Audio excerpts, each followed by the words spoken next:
और मध्य प्रदेश की वो बेटी जिसने विश्व की सबसे ऊंची चोटी माउंट एवरेस्ट को फतेह किया, जिसने अपने सपनों को नई उड़ान दी, अब वो लोगों के लिए प्रेरणा के स्रोत बन चुकी हैं। अपने छात्रों को ट्रेनिंग दे रही हैं कि वो उनके जैसे बन सके, देश का नाम रोशन कर सके। कौन है वो बेटी जिसने देश के साथ प्रदेश का नाम इतिहास में दर्ज किया है? रिपोर्ट देखिए।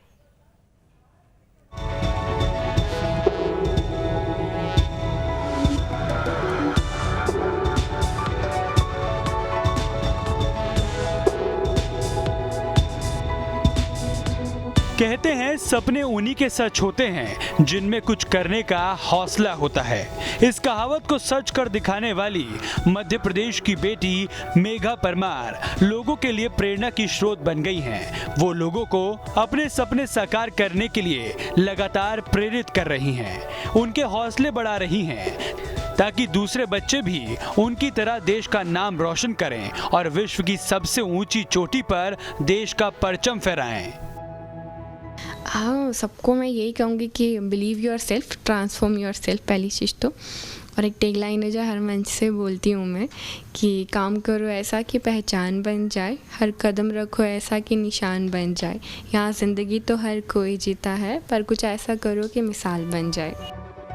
दरअसल सीहोर स्थित भोजनगर के एक छोटे गांव की रहने वाली मेघा परमार ने 2019 में इतिहास रच दिया था।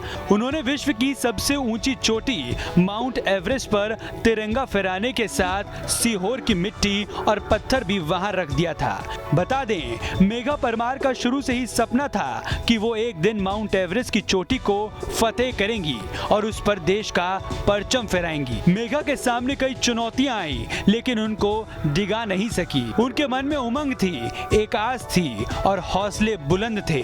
यही वजह रही कि उनके सपने साकार हो गए।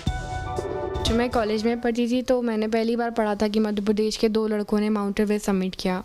फिर मैंने सर्च किया तो बचेंद्री पाल मैम ने सालों पहले किया था, तो मध्य प्रदेश की किसी लड़की ने क्लाइम नहीं किया। मैंने खुद से बोला कि वो लड़की फिर मैं क्यों नहीं हो सकती। वहाँ से मेरी जर्नी फिर शुरू थी और फाइनली फिर 2019 में तैयारी करी। मेरे गुरुजी लोगों ने मुझे बहुत सपोर्ट किया, पेरेंट्स ने भी सपोर्ट किया और 22 मई सुबह 5 बजे मैं दुनिया की सबसे ऊंची चोटी टॉप ऑफ द वर्ल्ड पे इंडिया के फ्लैग के साथ थी। मेघा परमार जो वर्तमान में शासकीय मॉडल स्कूल में टीचर हैं, लेकिन उनके हौसले अब भी 7वें आसमान पर हैं। वो बच्चों को लगातार कुछ कर गुजरने के लिए प्रेरित कर रही हैं। अब देखना है कि मेघा की शिक्षा और उनकी प्रेरणा लोगों पर कितना छाप छोड़ पाती है। भोपाल से जितेंद्र शर्मा के साथ team news state. Madhya Pradesh की वो बेटी जिसने उस चोटी को फतेह किया जहां पर जाने का लोग सिर्फ सोचते हैं लेकिन शायद पहुंच नहीं पाते हैं। जी हां, मैं बात कर रहा हूं माउंट एवरेस्ट की। माउंट एवरेस्ट पर जाकर देश का तिरंगा लहराने वाली मेघा परमार हमारे साथ मौजूद हैं। हम सीधे उनसे बात करेंगे। मेघा, सीहोर के भोजनगर गांव से सफ़र शुरू हुआ था, माउंट एवरेस्ट तक पहुंचा। कैसा रहा ये सफ़र? काफ़ी कठिन भी रहा और काफ़ी अच्छा भी रहा। अचीवमेंट के बाद तो काफ़ी अच्छा लगा, बट काफ़ी टफ रहा। किस तरह से तैयारी की गई थी और कैसे सोचा था कि मुझे माउंट एवरेस्ट फतेह करना है? बताइए, ख्याल कैसे आया आपके मन में?